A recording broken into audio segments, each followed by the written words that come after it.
I have a lot of musician friends, and I also have a lot of non-musician friends who, for me, are really a source of great interest, because I get to see the kind of issues and things that they're worried about.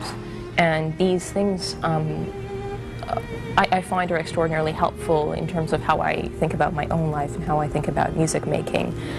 For instance, I have friends who are medieval studies scholars, who are historians, and the work that they do, I find, is always applicable to, for instance, if I'm playing early music, or if I'm playing a 19th century concerto and I want to know about historiographical concerns about how one sees 19th century history, because these are related issues. I mean, there's a great range of issues that you could relate to music, because it is such an integral part of human experience. It's connected into the rest of human experience. So my non-musical friends provide me with that kind of background and dialogue and dialectic, and I can bounce my ideas off them, and they can bounce theirs off me, and we understand each other's worlds.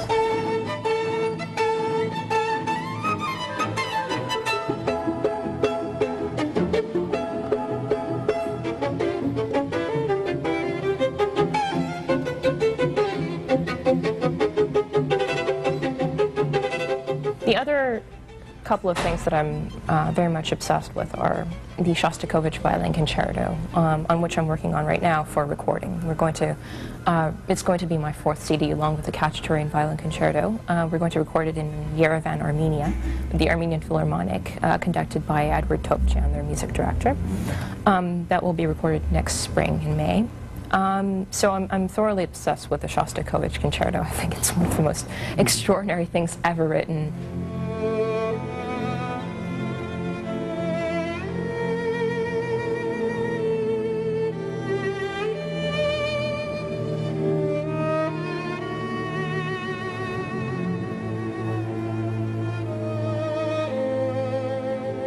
I've been to Japan quite a few times, and usually I go there for a lengthy tour, sometimes in the winter, sometimes in the summer, and I play recitals and orchestral dates, and yes, one year I did play in a spa town, and that was very interesting. It was this tiny little resort town, and very relaxing, but not a normal stop on the tour route. Usually it's Tokyo or Osaka or something like that.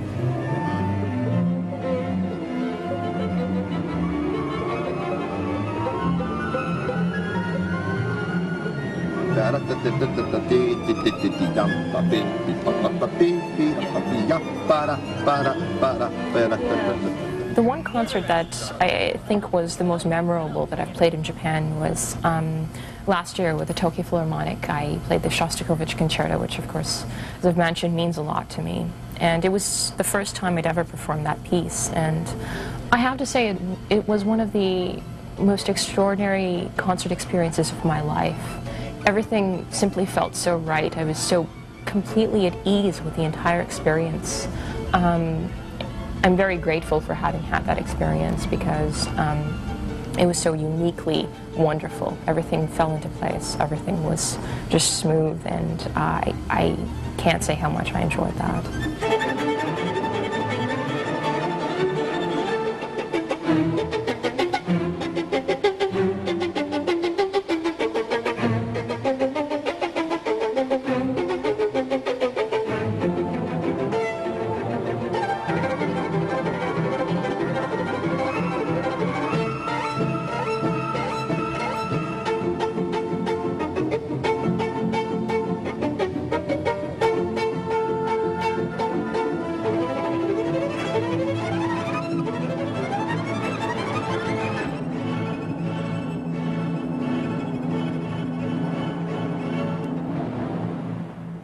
Human experience basically does have a dimension of spirituality to it, I suppose. I mean, depending on how you define the term, I think aesthetic experiences can be spiritual.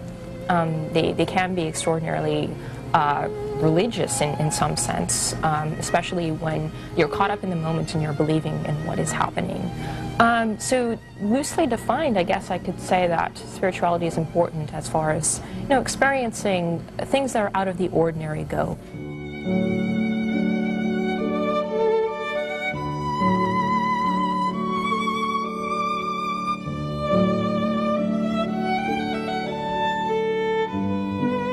it is good to maintain a healthy philosophy of love in your practical affairs, to be interested to the point of loving things like a piece of music or a piece of literature or an idea or something.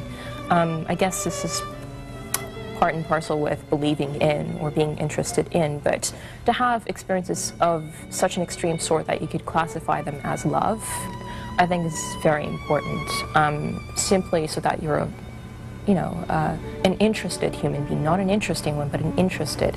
That's so important to leading a healthy life. You can't be apathetic and expect to be happy. You have to have interest. You have to love things.